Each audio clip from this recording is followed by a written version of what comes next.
सबसे पहले कुछ अपने बारे में बताओ। सर अभी मैं माई सेल्फ इंदुमणि पांडे। मैं डिप्लोमा 2019 में pass out from government polytechnic Pilibhit, Uttar Pradesh. थोड़ा लाउडली बोलो। Sir myself Indumani Pandey. I have done diploma engineering electrical from government polytechnic Pilibhit. Now I am doing job in Sterling generator as a service engineer. I have total experience 2 years. Okay. DG के बारे में क्या कुछ पता है आपको, थोड़ा सा ब्रीफ में बताओ। सर डीजी में यूजुअली कौन से पार्ट होते हैं, जी जी जी क्या वर्किंग होती है, क्या क्या सेफ्टी होती हैं, जो इश्यूज आते हैं वो क्या क्या रीजन होते हैं उनके, तो स्टेप बाय स्टेप बताना सारी चीज़ों को।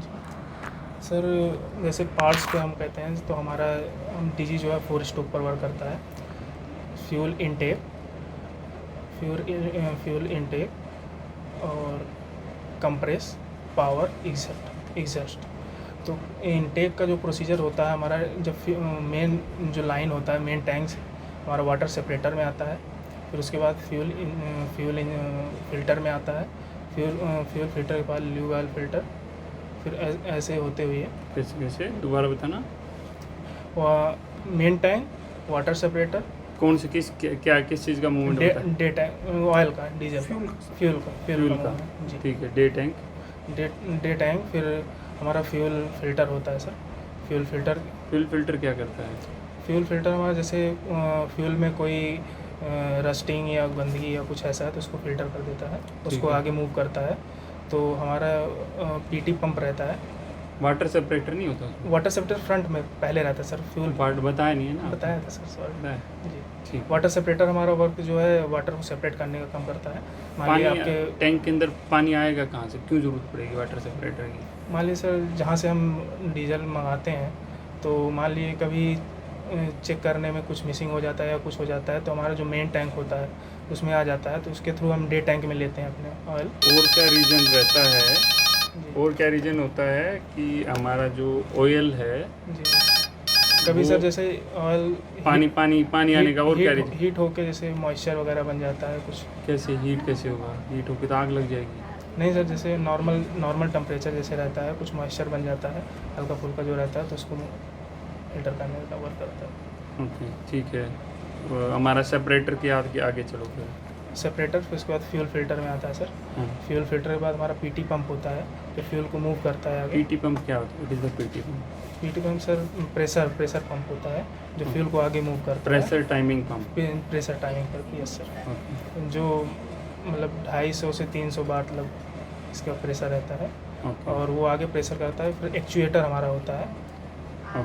एक्चुएटर जो होता है सर, जितना फ्यूल की हमें ज़रूरत होती है उतना आगे कर देता है, मूव कर देता है। एक्चुएटर को कैसे पता लगेगा कि कितना तेल चाहिए?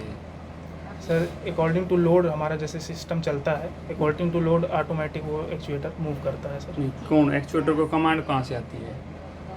एक्चुएटर को कमांड सर कंट्रोलर से रहता है उसका। ओके ठीक है। एक्चुएटर से आगे फिर जाएंगे। फिर सर वो इनटेक होता है हमारा, फिर वही प्रोसीजर और स्टोक पे हमारा वर्क करता है। कंप्रेस करता है, उसको दबाता है एयर के थ्रू, जो हमारा लाइन से टर्बोचार्जर के माध्यम से जो हमारा फ्रेश एयर आती है उसको कंप्रेस करता है, तो जो ब्लास्ट होता है तो उससे पावर जनरेट होती है। फिर उसके बाद जो टर्बोचार्जर आउटलेट से हमारा एग्जॉस्ट, जो हमारा इंजेक्टर होता है, इंजेक्टर के पास कितना प्रेशर होता है? जैसे इंजेक्टर जब इंजेक्ट करता है ऑयल को, किस प्रेशर पे इंजेक्ट करता है?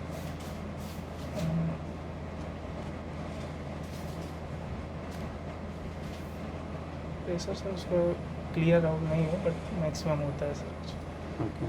टर्बोचार्जर का आपने नाम लिया, टर्बोचार्जर क्या चीज़ है, किस चीज़ का बना होता है, कैसे वर्क करता है, लगाने से क्या फ़ायदे होते हैं? सर टर्बोचार्जर मोस्टली हमारे से दो टर्बोचार्जर उसमें 2 प्रकार से रहता है। एक इनटेक रहता है, एक आउटलेट रहता है। एक इनलेट, एक आउटलेट रहता है।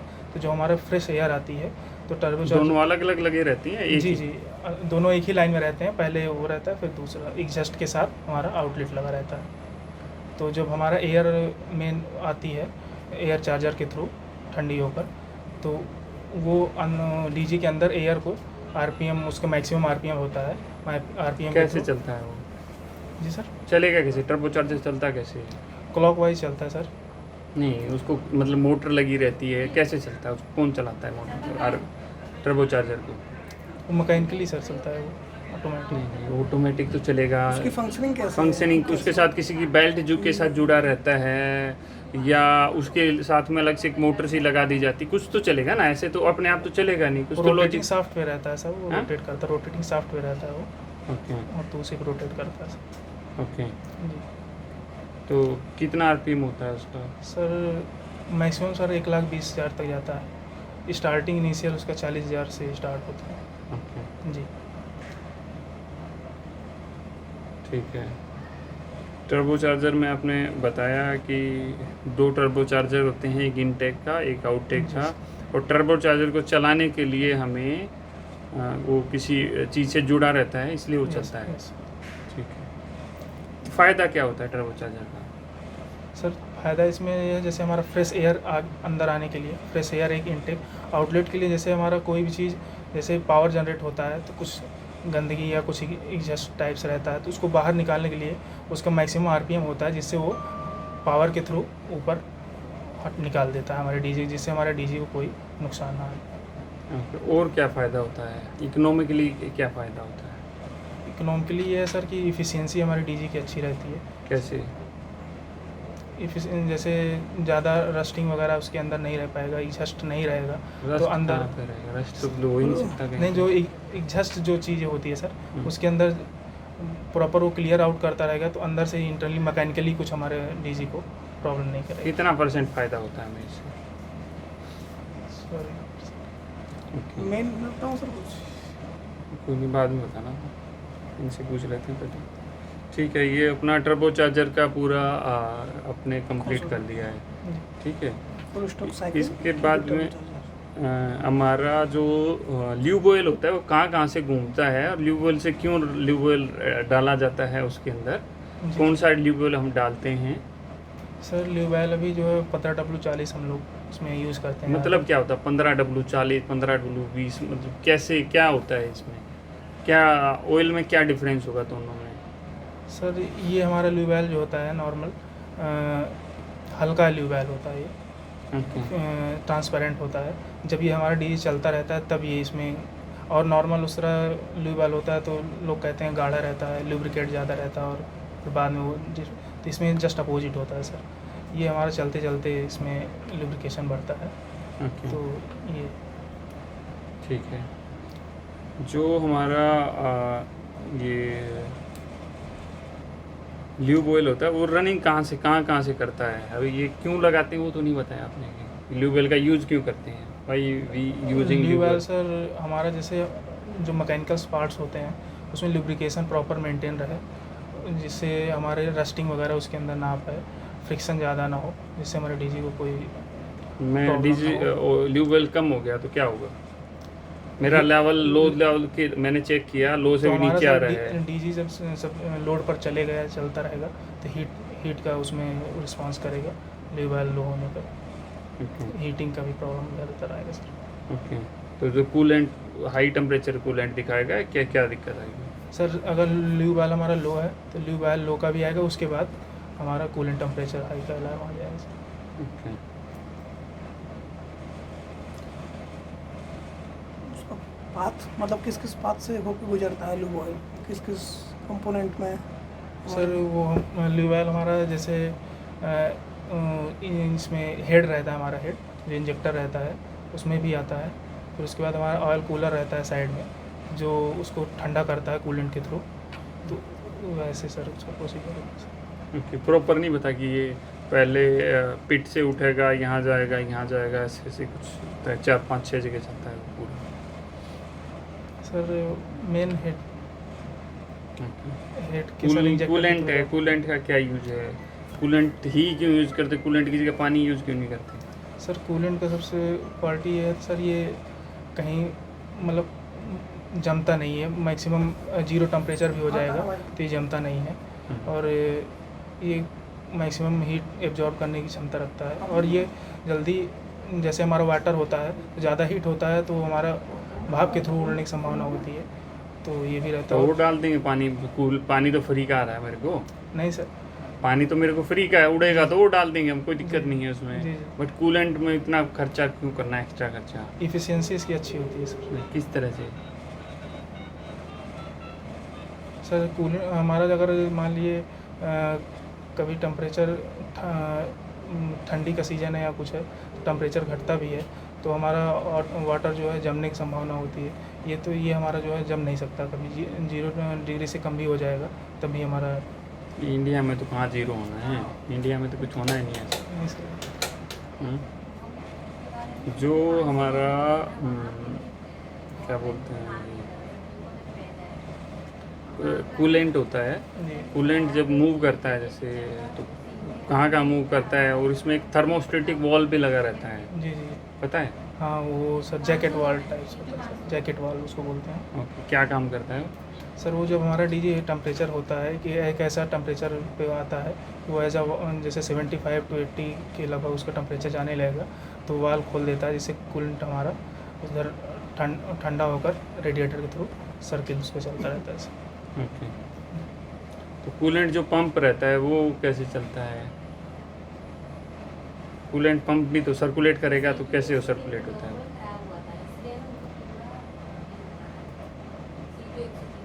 सर सेफ्टी क्या कुछ होती है, डीजी की सेफ्टी क्या क्या है?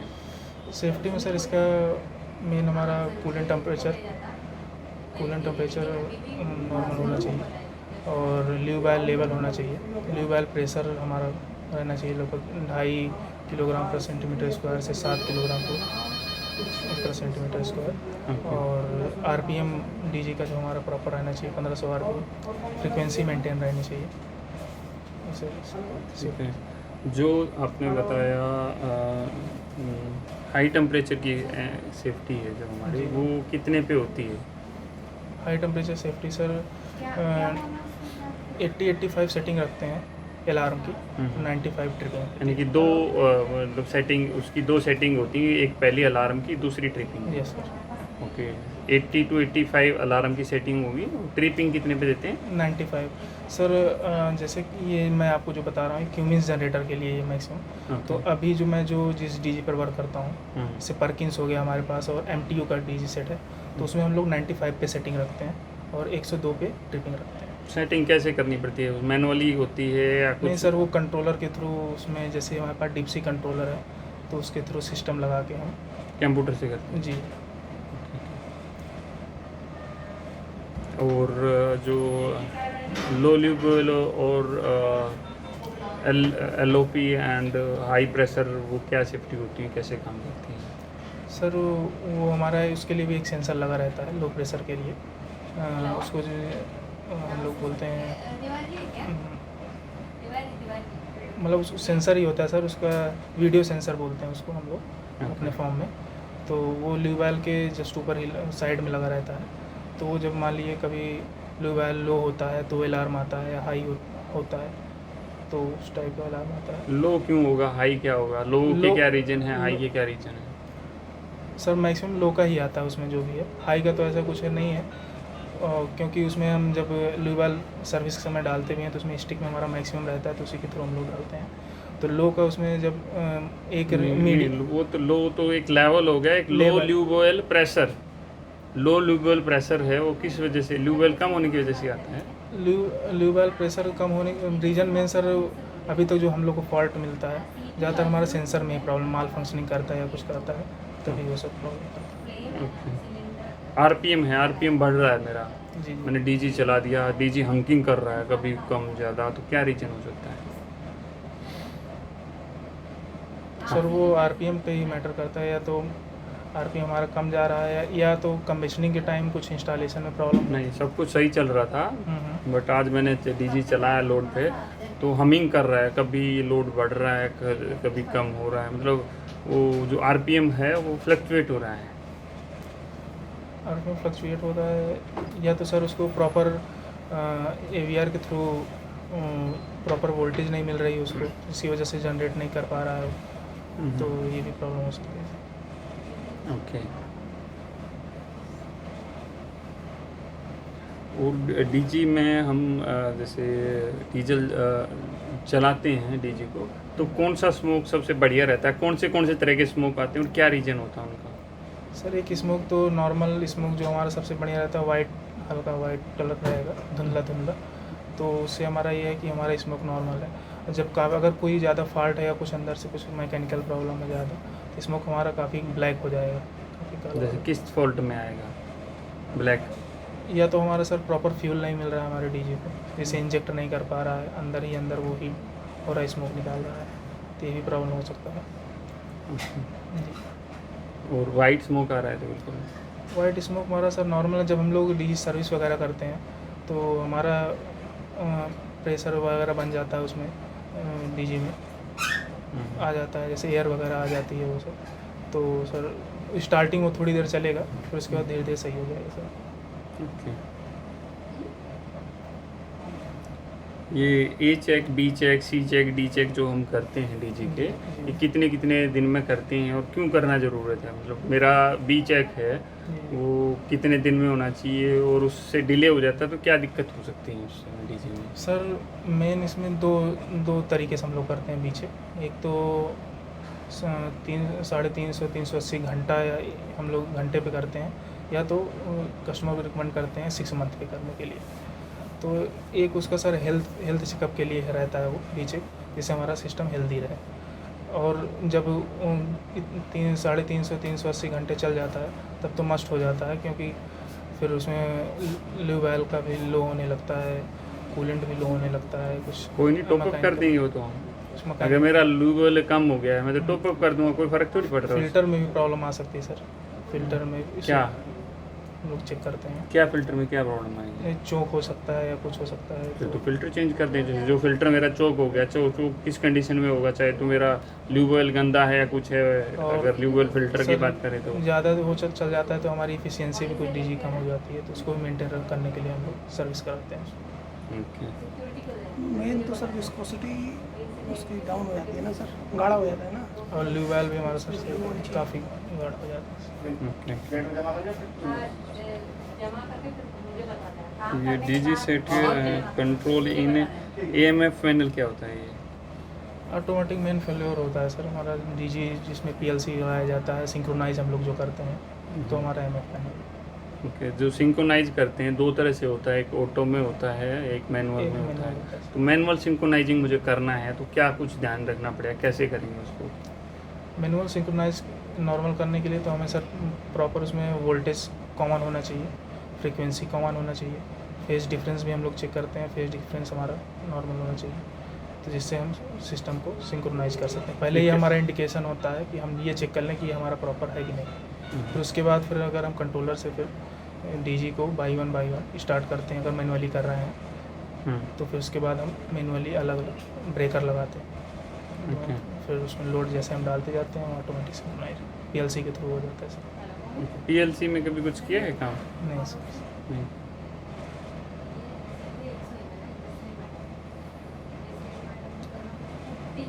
जैसे एचटी में कौन से ब्रेकर ऑपरेट किए हैं, एलटी में कौन से ब्रेकर ऑपरेट किए एसटी हैं? में सर SF6 से ऑपरेट किया है। ओके। SF6 सर, SF6 क्या होता है ये? सल्फर हेक्साफ्लोराइड हमारा ST सर्किट ब्रेकर है ओके।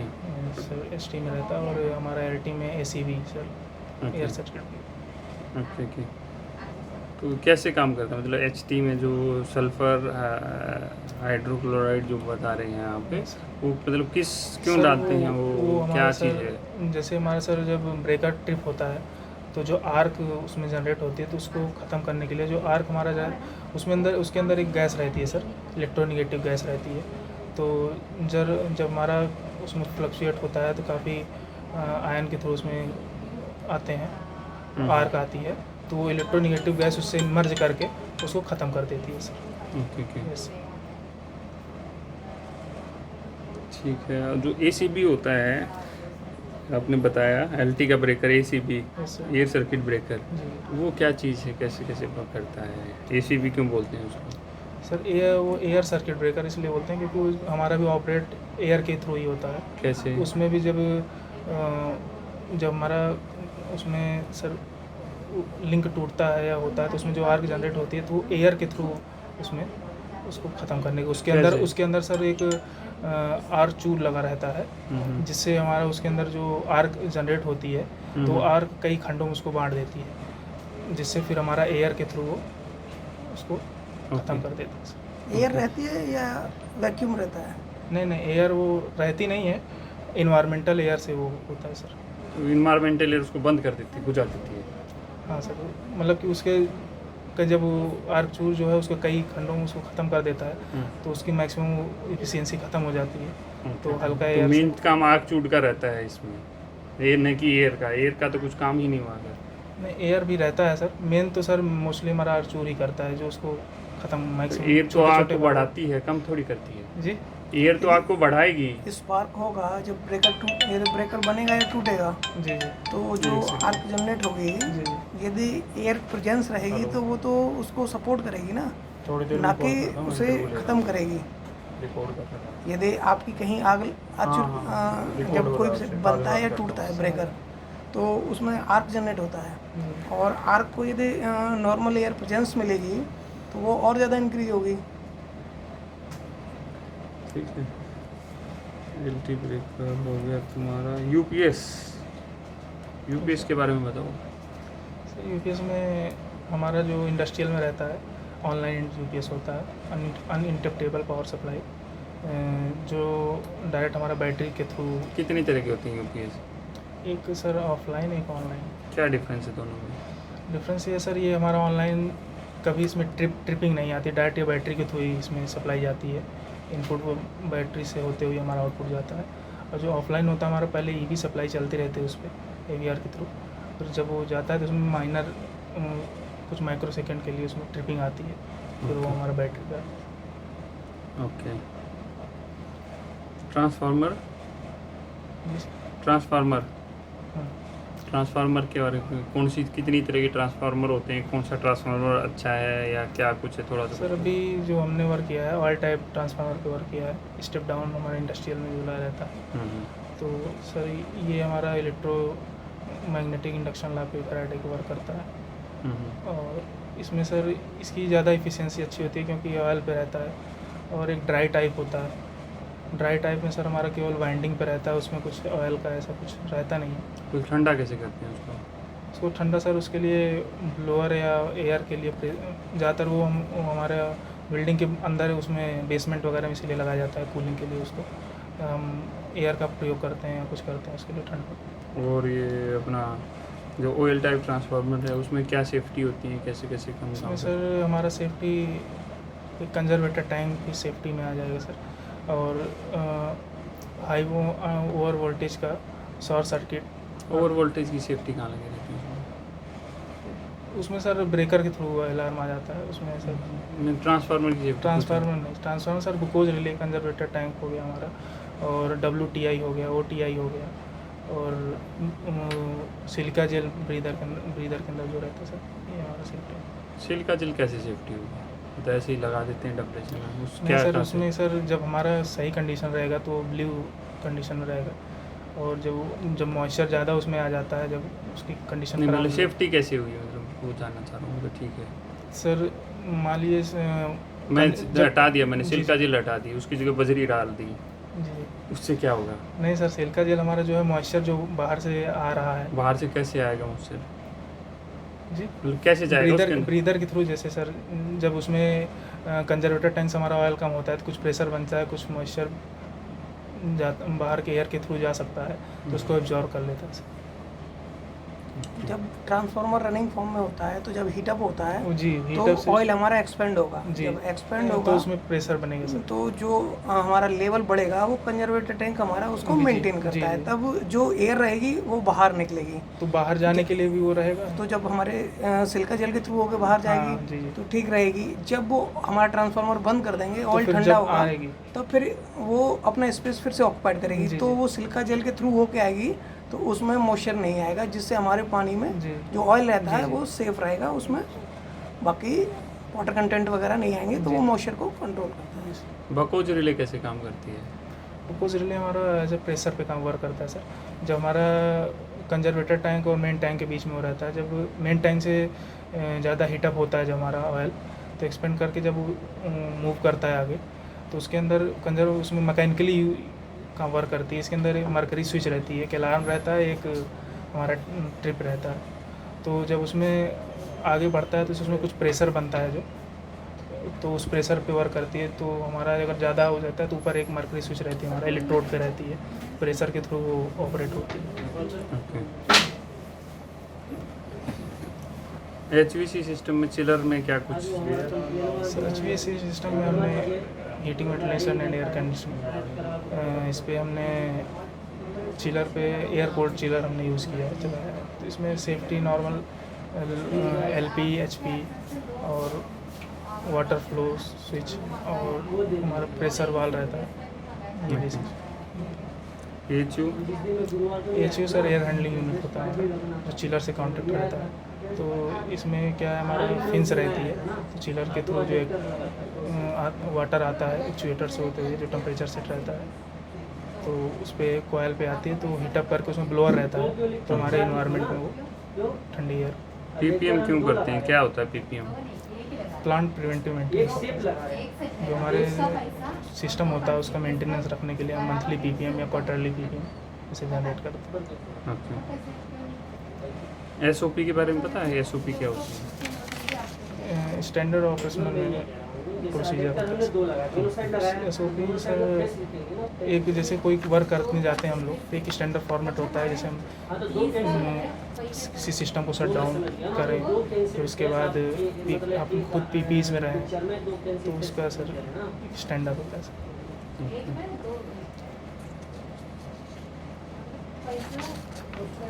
जो इंटरव्यू हुआ है तुम्हारा, तुम्हें क्या लगता है कि कितना सही हुआ है, कितना गलत हुआ है? क्या अब मैं बोलता हूँ तुम्हें कि सेल्फ अपने आप को रेटिंग दो, तो अपने आप को क्या रेट करोगे तुम 10 में से? 50-50 मतलब अपने आप को 10 में से 5 रेट करोगे। आज जो इंटरव्यू दिया है उसके 50% आंसर गलत थे आपके? गलत नहीं थे सर, बट मैं ये हो सकता है क्लियर आउट ना कर पाया हूँ आपको प्रॉपर। नहीं, तो वही तो है। मैं मेरा नहीं पूछ रहा हूँ कि मेरा ऑब्जर्वेशन क्या है, मैं तुम्हारा ऑब्जर्वेशन पूछ रहा हूँ कि हम कोई इंटरव्यू दे के जाते हैं या कोई एग्ज़ाम दे के आते हैं, तो हम एक प्रेडिक्ट कर लेते हैं, नहीं यार ये तो नहीं ठीक था, तो उसी हिसाब से अपने आप को कितना मार्क करोगे तुम? सर 5 to 10 के बीच में हम अपने आप को मानते हैं। वो तो बीच वाला तो बहुत गड़बड़ होगा। एग्जैक्ट 7, 8, 9 सर मैं तो 10 ही करूँगा सर, मैं तो सब सही बताया है, या 9 करूँगा, हो सकता है कुछ गलत हो, या 8 कर सकता हूँ, या कुछ 5 से 10 तो 7 दूँगा सर। इसमें मेनली तुम्हारा जो बिल्कुल ही गलत था, उसमें जो तुम अपना मेन बता रहे हो ट्रांसफर DG सेट में जो तुम्हारा वो लगता है, क्या बोलते हैं उसको, फ्लाई व्हील पे लगता है ना सर, जो कमांड देता है टर्बोचार्जर है। टर्बोचार्जर किसी चीज़ से जुड़ा नहीं रहता, एक्सपेक्ट करता हूँ किसी चीज़ से जुड़ा नहीं रहता है। वो जब हमारा जनरेटर हम चलाते हैं, जो स्मोक आउट होता है ना, वहाँ से जो प्रेशर निकलता है तो उसी से चलता है वो। और दोनों हमारे एक ही टर्बोचार्जर होता है, एक ही रोड पे जुड़े रहते हैं। उसकी जो सेटिंग इस तरह से होती है कि एक इनटेक करता है, एक आउटटेक, क्लॉक, एक एंटी क्लॉक, नहीं घूमते दोनों एक ही, मतलब एक ही रोड पे हैं तो घूमेंगे उसी तरह। बट जो उसके ऊपर फैन या जो लगा रहता है ना, वो इस तरह से लगा रहता है कि एक तरफ वो सक्शन करता है, एक तरफ डिस्चार्ज। वो मैं उसकी मेनली टर्बोचार्जर को सेविंग के लिए लगाया जाता है।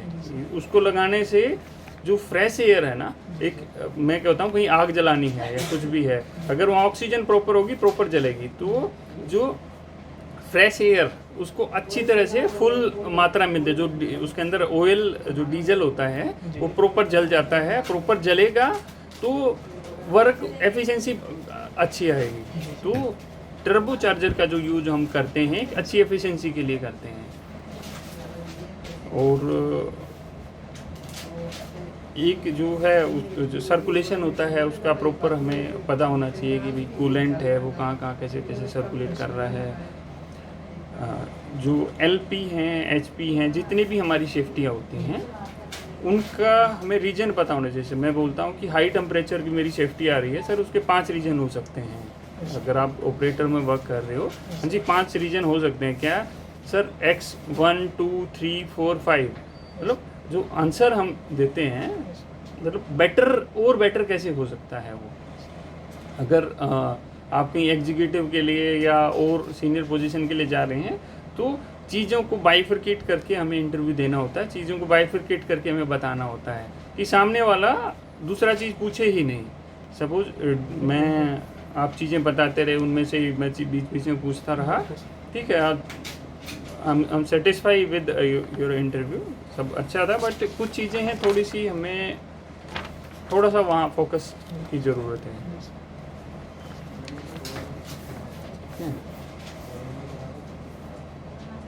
तो अगर मैं आपको ओके बोलता हूँ तो कितने दिन में ज्वाइन कर सकते हो, क्या रहेगा? सर मतलब सर जैसे जिस कंपनी में अभी काम कर रहे हैं तो वहाँ पर रिज़ाइन का प्रोसीजर सर 15 से 20 डेज होता है। ओके, तो उसी को देखते हुए सर हम ज्वाइन कर लेंगे सर। ओके।